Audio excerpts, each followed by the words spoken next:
नमस्कार साथियों, मैं Rajan Kumar News Point of View से। News Point of View Samar Sahara का सहयोगी चैनल है। समर सहारा एक लोकप्रिय दैनिक समाचार पत्र है जो मध्य प्रदेश से निकलता है। न्यूज़ पॉइंट ऑफ व्यू को बनाने का उद्देश्य है सामाजिक मुद्दों को उठाना। इसी कड़ी में आज हम आपकी मुलाकात कराएंगे डॉक्टर उमा भट्टाचार्य से, जो कि मनोरोग चिकित्सक हैं, एक प्रसिद्ध साइकियाट्रिस्ट हैं। आज हम उनसे बात करेंगे दुनिया में तेज़ी से फैलते हुए मनोरोगों की, मेंटल डिसऑर्डर की, एंग्जाइटी की। हम मनोरोगों से संबंधित कारणों को जानने की कोशिश करेंगे और उनके समाधान ढूंढने की कोशिश करेंगे। इससे पहले मेरी आपसे रिक्वेस्ट है कि हमारे चैनल को सब्सक्राइब करें, हमारे वीडियो को लाइक करें और शेयर करें, ताकि हम समाज के विभिन्न पहलुओं के विशेषज्ञों से आपकी मुलाकात कराते रहें, बातचीत कराते रहें, ताकि आपको जीवन में मदद मिल सके।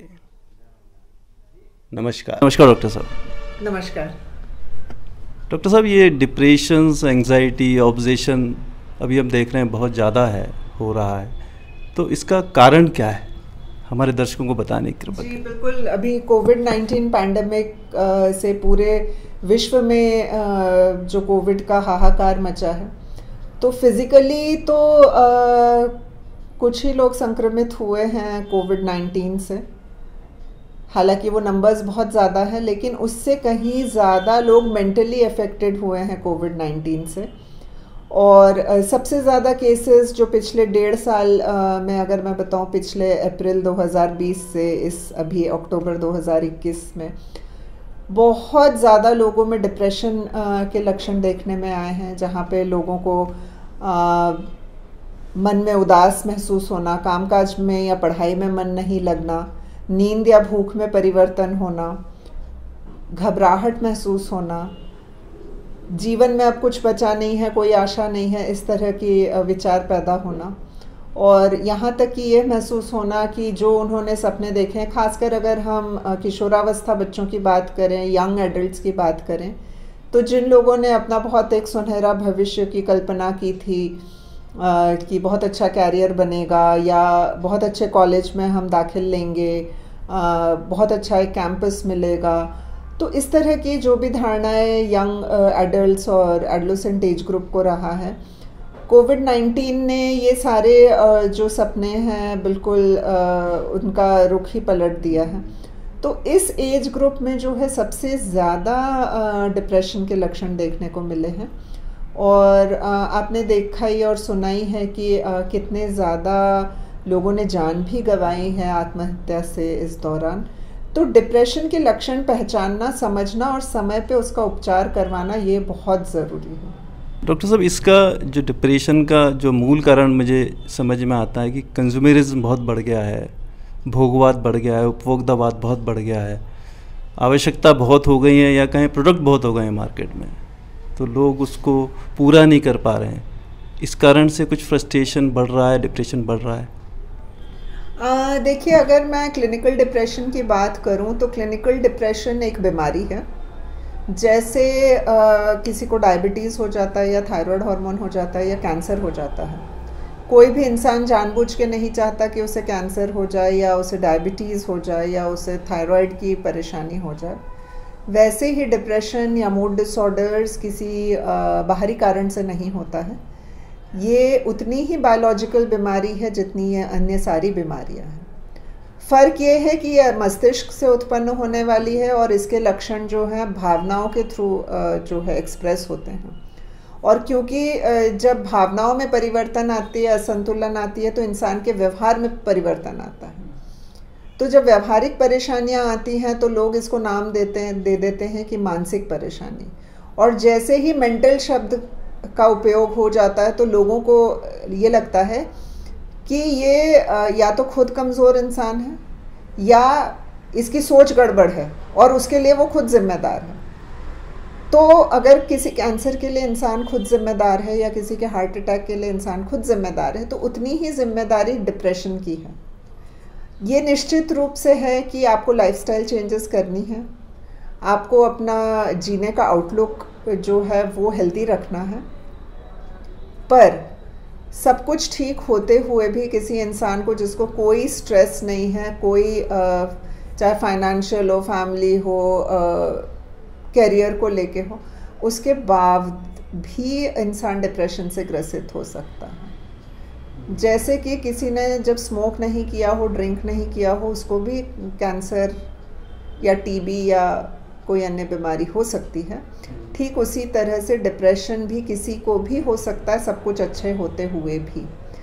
तो जब हम कंज्यूमरिज्म और इसकी बात करते हैं तो ये तो एक टोटली अलग ही मुद्दा है। ये बिल्कुल डिप्रेशन में योगदान नहीं देता है। डिप्रेशन उतनी ही बायोलॉजिकल बीमारी है जितनी अन्य बीमारियाँ।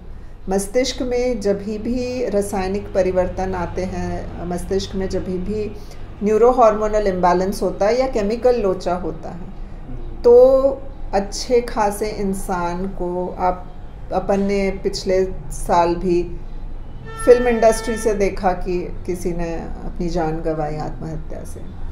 अभी भोपाल में पिछले 24 घंटे में शायद 8 आत्महत्याएं हुई हैं जो अभी पता चली हैं। अभी 24 घंटे के अंदर की मैं बात कर रही हूँ। मैं आत्महत्या की बात इसलिए कर रही हूँ क्योंकि कोई भी सामान्य इंसान आत्महत्या नहीं कर सकता है।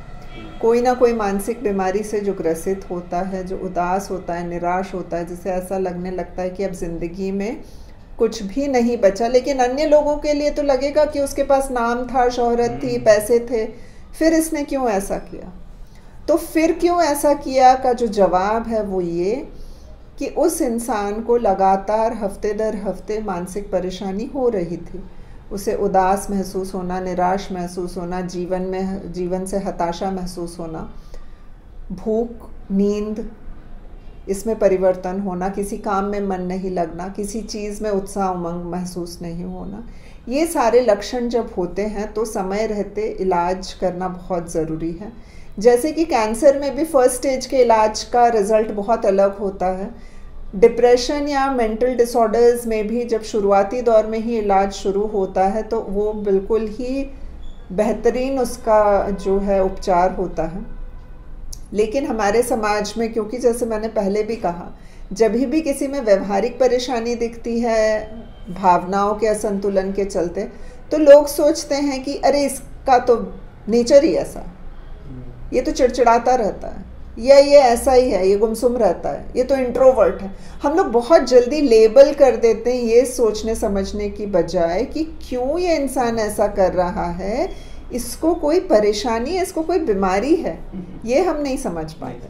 तो ये भ्रांति दूर करना बहुत ज़रूरी है। और आपके चैनल के माध्यम से मैं ये कहना चाहती हूँ कि मैं इलेक्टेड डायरेक्ट काउंसिल मेंबर हूँ नेशनली इंडियन साइकियाट्रिक सोसाइटी की, और मैं 4 मेजर कमिटीज़ की नेशनल हेड हूँ, जिसमें पहला है स्कूल मेंटल हेल्थ, दूसरा है यूथ मेंटल हेल्थ, तीसरा है विमेंस मेंटल हेल्थ और चौथा है public education, awareness and media. तो आप लोगों के माध्यम से ये भ्रांतियाँ दूर करना मेरी एक जिम्मेदारी भी और जवाबदारी भी। आपकी बातों से लगा कि जो भी डिप्रेशन में है या मानसिक रोग से ग्रसित है उसको सही इलाज नहीं मिल पा रहा, तभी वो आत्महत्या की तरफ जाता है या हिंसा की तरफ जाता है। लेकिन जब कोई मानसिक रोगी ये बताना चाहता है कि मुझे कुछ प्रॉब्लम है तो उसको बोलते हैं मेडिटेशन कर लीजिए, आप योगा कर लीजिए। एक्चुअली जो प्रॉब्लम जिस कारण से वो मानसिक रोगी वो कोई नहीं बताता उसको, तो इसी कारण से बढ़ रहा है क्या ये सब कुछ? जी बिल्कुल, जैसे मैंने कहा कि हर इंसान, एक जानवर भी खुश रहना चाहता है। आपने जानवर को सहलाया या उसके पास भी गए तो वो पूंछ हिलाने लगता है। वैसे ही इंसान, हर इंसान की इनहेरेंट फितरत है कि वो खुश रहना चाहता है, ठीक है ना।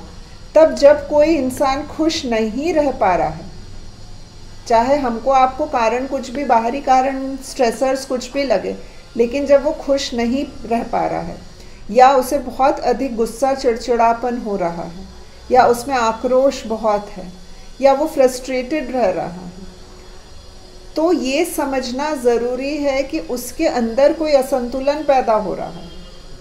जैसे आपने चश्मा लगाया, मैं भी चश्मा यूज़ करती हूँ, तो हमने अपनी आंखें खुद उंगली डाल के ख़राब नहीं की है। ये अंदरूनी परेशानी है जिसको हम बाहरी चश्मे से ठीक कर रहे हैं।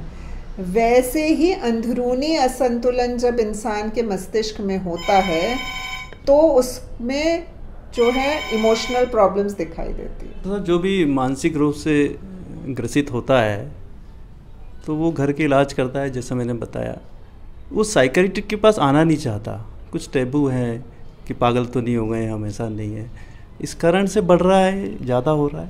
तो ये भ्रांति जो है लोगों में है कि मनोचिकित्सक के पास सिर्फ जब पागल हो जाते हैं तो ही जाते हैं।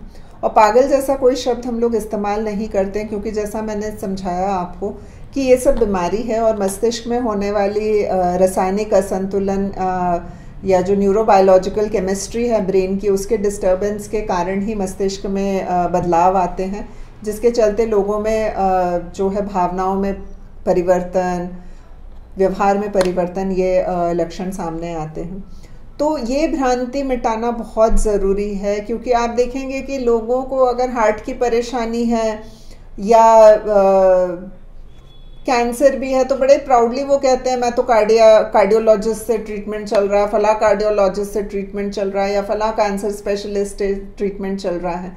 लेकिन जैसे ही मानसिक परेशानी की बात आती है तो या तो लोग उस बात को छिपाना चाहते हैं या पहुंचते ही नहीं हैं, क्योंकि उन्हें ये लगता है कि हम अगर जाएंगे मनोचिकित्सक के पास तो लोग हमारे बारे में ये सोचेंगे कि हम मानसिक रूप से या तो कमज़ोर हैं या ये हमारी कोई विल पावर की कमी है।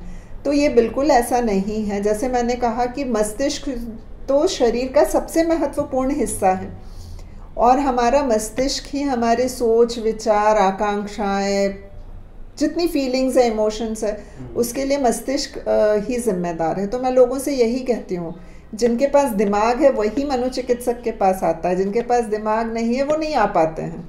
क्योंकि दिमाग, आपके पास गाड़ी होगी तो ही आप कार सर्विसिंग सेंटर में जाओगे, तो आपके पास अगर दिमाग नहीं है तो आप कभी मनोचिकित्सक के पास नहीं आ सकते हो। तो ये भ्रांति मिटाना बहुत ज़रूरी है कि मस्तिष्क से उत्पन्न होती है मानसिक परेशानियाँ। ये लोगों को नहीं समझ में आता। लोगों को लगता है कि इसका तो विल पावर कमज़ोर है, ये तो नकारात्मक इंसान है, ये तो नेगेटिव इंसान है। हम लोग बहुत जल्दी किसी को उसके बिहेवियर के कारण हम लेबल कर देते हैं कि इसका ये तो तुनक मिजाज का है, ये तो जो है अंतर्मुखी है, ये तो ऐसा है, ये तो वैसा है, जबकि ये सारी चीज़ें मानसिक परेशानी के दायरे में आती है और सही समय रहते मनोचिकित्सक से मिलना और उपचार कराना या सलाह लेना बहुत ज़रूरी है। ये जो हम पेपर में, न्यूज़ में पढ़ रहे हैं कि परिवार में ही एक दूसरे की हत्या कर रहे हैं लोग, घर में ही हो रहा है सब कुछ, तो इसका कारण भी डिप्रेशन है क्या?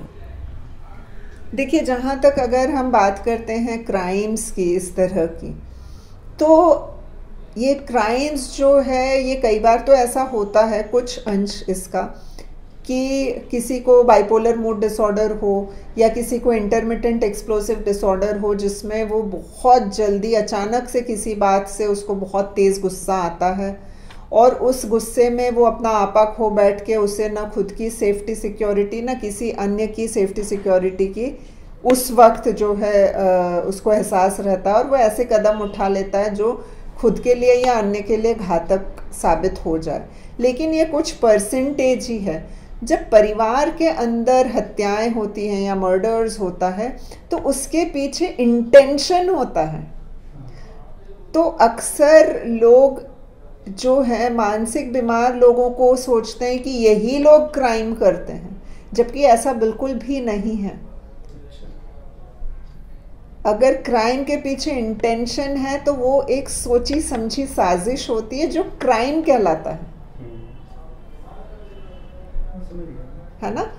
तो घरों के अंदर अगर जो हो रहा है तो अक्सर उसके पीछे या तो कोई रिलेशनशिप इशू रहता है या कोई फाइनेंशियल इशू रहता है या ज़मीन जायदाद के लिए मतलब कॉन्फ्लिक्ट्स होते हैं।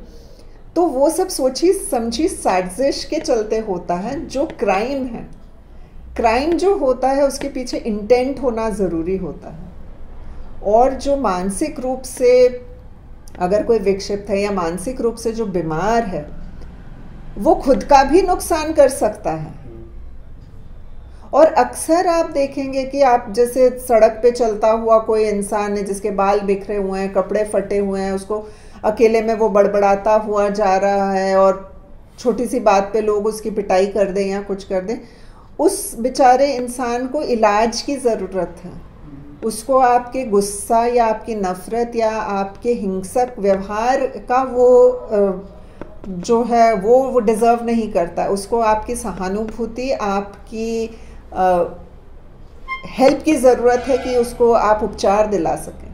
तो जो घरों के अंदर क्राइम्स होती है वो सोची समझी साजिश होती है, जो क्राइम विथ इंटेंट होता है।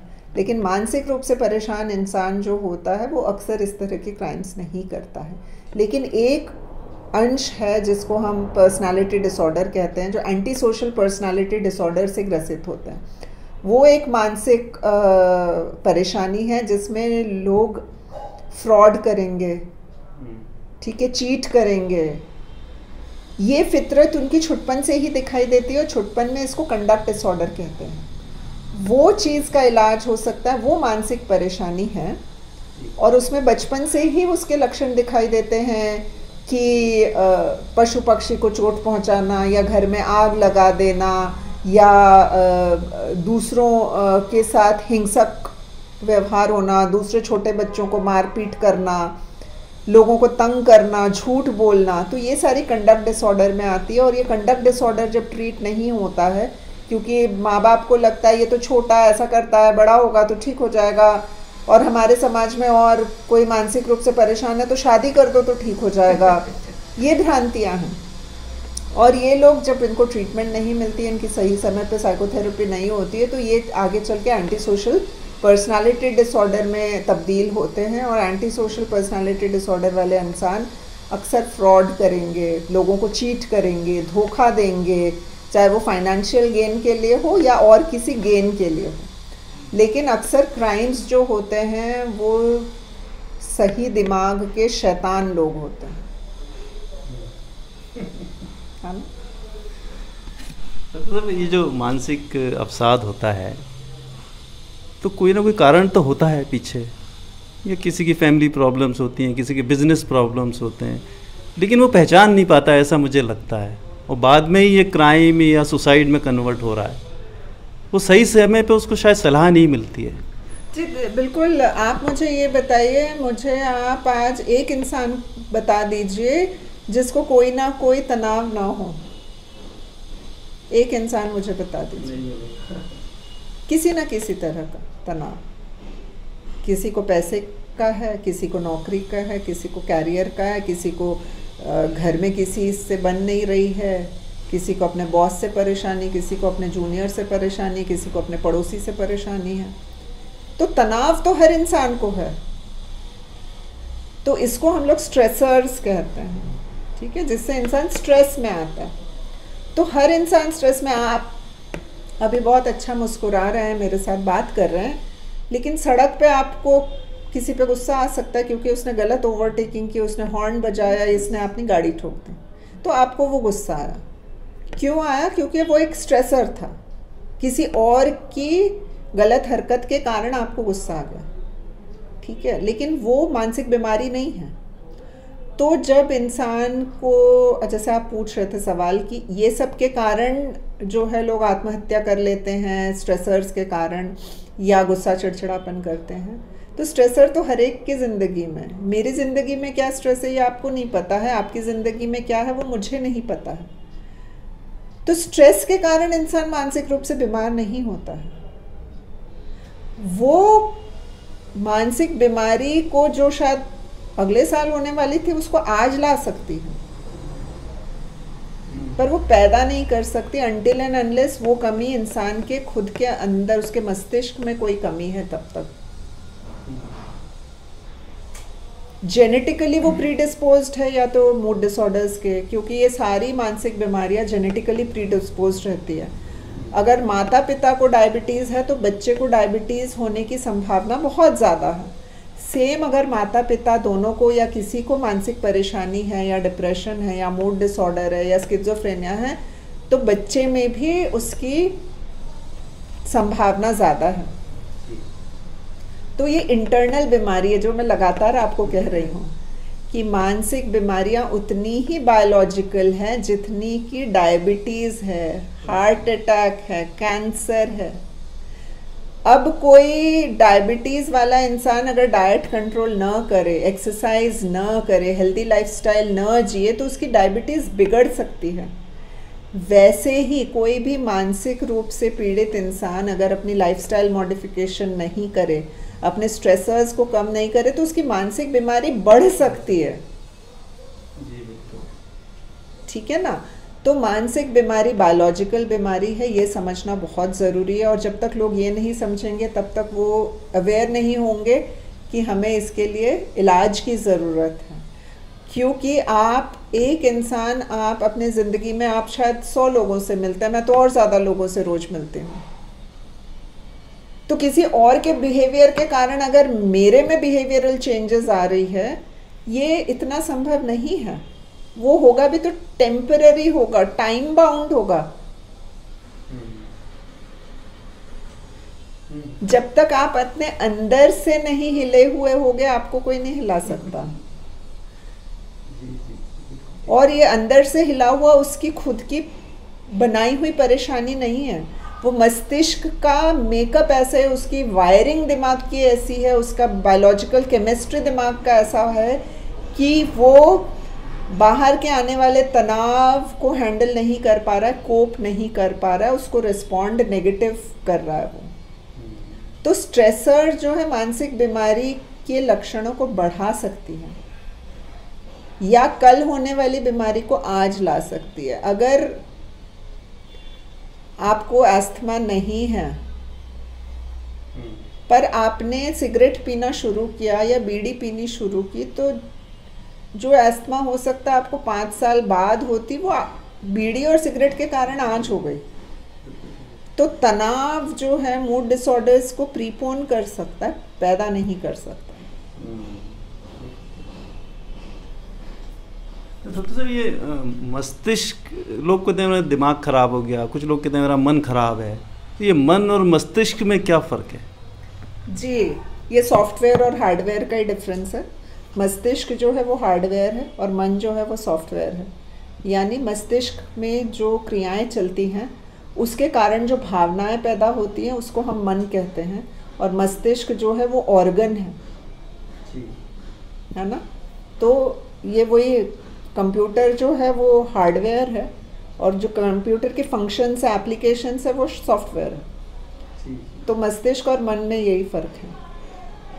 तो मस्तिष्क का तो इलाज कर सकते हैं आप, सर्जरी कर सकते हैं, तो मन का इलाज क्या है?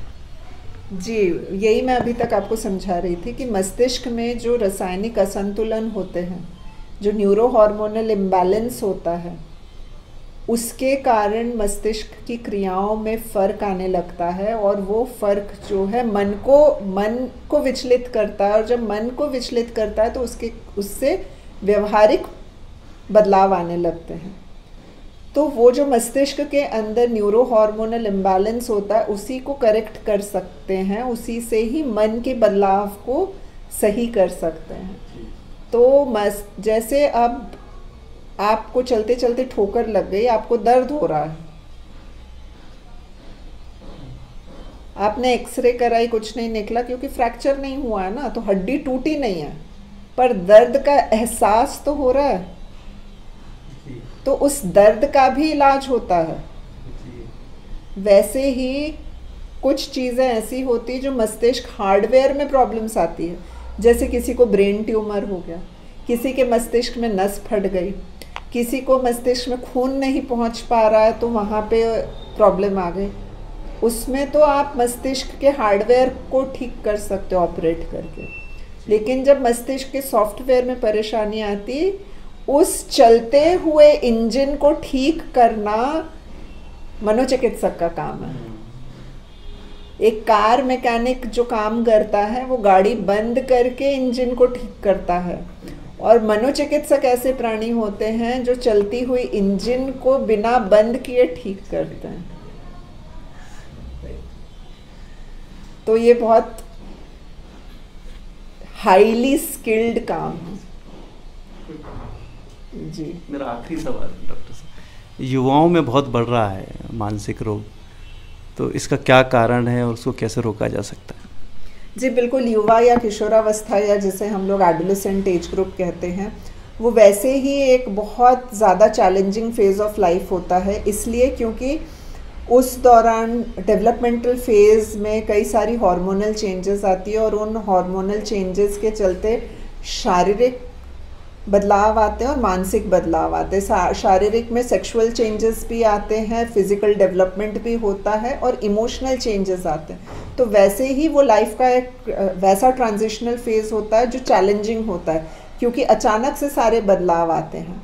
तो वो किशोरावस्था का बच्चा जो है वैसे ही प्रीडिस्पोज्ड होता है स्ट्रेस से और अपने अंदर होने वाली बदलाव से।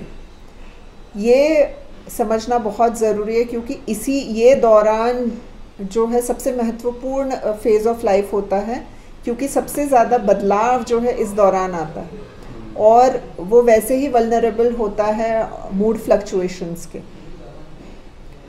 सारी मानसिक बीमारियों की उत्पत्ति उसी उम्र में शुरू होती है, पर अज्ञानता के कारण, जागरूकता की कमी के कारण लोग उस दौरान नज़रअंदाज कर देते हैं कि ये तो अभी बच्चा है, ये तो अभी टीनेजर है, ये तो अभी ये है, तो आगे चल के ठीक हो जाएगा। लेकिन मैं आपको बताऊं, more than 90% of emotional problems या more than 90% of behavioural problems के लक्षण अर्ली टीनेज में ही दिखने शुरू होते हैं। चाहे वो attention deficit hyper activity disorder हो, चाहे वो डिप्रेशन हो, चाहे वो बाइपोलर मूड डिसऑर्डर हो, चाहे वो साइकोसिस हो, चाहे वो अन्य कोई भी मानसिक या व्यवहारिक परेशानी उसी दौरान शुरू होती है। इसीलिए जैसे मैंने कहा कि मैं नेशनल हेड हूँ स्कूल मेंटल हेल्थ की, तो अब हमारे ऊपर ये दायित्व है कि हम स्कूल्स में टीचर्स को और मैनेजमेंट को सेंसिटाइज करें कि वो कैसे अर्ली डिटेक्शन करें। Early detection will lead too early intervention and will improve quality of life. जैसे मैंने कहा ना, कैंसर भी पहले स्टेज में पकड़ में आती है तो उसका बेहतरीन इलाज होता है। कैंसर 4th स्टेज में आ जाती है तो उसका जो आउटकम है वो सबको पता है। मेंटल प्रॉब्लम्स के साथ भी यही परेशानी है कि जब अर्ली डिटेक्शन होना चाहिए वो नहीं हो पाता है, क्योंकि उस समय उन परेशानियों को ये कह के नज़रअंदाज कर दिया जाता है कि उसके घर में परेशानी है, उसकी सही परवरिश नहीं हुई है। तो early detection is the key which will lead too early intervention. ये जो युवाओं में जो आपने बताया बायोलॉजिकल है, जो भी डिप्रेशन आ रहा है, मुझे ये लगता है कि जो इन्फॉर्मेशन का इनपुट है वो बहुत ज़्यादा है बच्चों के पास, उसके कारण से कुछ प्रॉब्लम हो रही है उनके साथ। जी बिल्कुल, क्योंकि युवा या किशोरावस्था में जो है, जैसे मैंने कहा कि बहुत ज़्यादा हार्मोनल चेंजेस आती हैं और वो एक डिपेंडेंट यूनिट से एक इंडिपेंडेंट यूनिट में कन्वर्ट होते हैं युवा जो है। तब जिस तरह का आज का माहौल है, ओवर इन्फॉर्मेशन, ठीक है, लोगों के पास समय नहीं है उनके साथ वक्त बिताने का, घरों में खासकर, तो वो लोनलीनेस को बढ़ाती है और इमोशनल बर्डन को बढ़ाती है। तो लोनलीनेस बहुत ज़्यादा बढ़ रहा है न्यूक्लियर फैमिलीज़ होने के कारण, इंडस्ट्रियलाइजेशन या ग्लोबलाइजेशन होने के कारण। तो युवा जो है वैसे ही वल्नरेबल होते हैं अपने अंदर के हार्मोनल चेंजेस के कारण, और जिस समय उन्हें बहुत एक सपोर्टिव और सेंसिटिव एनवायरनमेंट मिलना चाहिए वो नहीं मिल पाता है और वो और ज़्यादा लोनलीनेस महसूस करते हैं। पर सारे के सारे युवा को नहीं हो जाती है इमोशनल प्रॉब्लम। तो जैसे मैंने कहा कि ये उम्र ऐसी है जहाँ पे वो ससेप्टेबल ज़्यादा होते हैं, वल्नरेबल ज़्यादा होते हैं और सारी इमोशनल प्रॉब्लम्स इसी उम्र में शुरू होती हैं। तो जिनको ये प्रॉब्लम होती है उनके लक्षण इस उम्र में दिखाई देने लग जाते हैं, लेकिन जागरूकता की कमी के कारण जो फर्स्ट स्टेज में उन लक्षणों का इलाज या उपचार या काउंसलिंग होनी चाहिए वो नहीं हो पाती है, तो वो लक्षण ट्रेट्स जो हैं डिसऑर्डर या इलनेस में तब्दील हो जाती हैं। आपका बहुत बहुत धन्यवाद डॉक्टर साहब। आपकी जो इन्फॉर्मेशन आपने जो दी है वो ज़रूर फ़ायदा होगा हमारे दर्शकों को इससे। बहुत बहुत बहुत बहुत मैं धन्यवाद। करती हूँ कि इस बातचीत से कुछ लोगों को थोड़ी सी उनकी गलतफहमियां या भ्रांतियां दूर होगी। शुक्रिया। Thank you.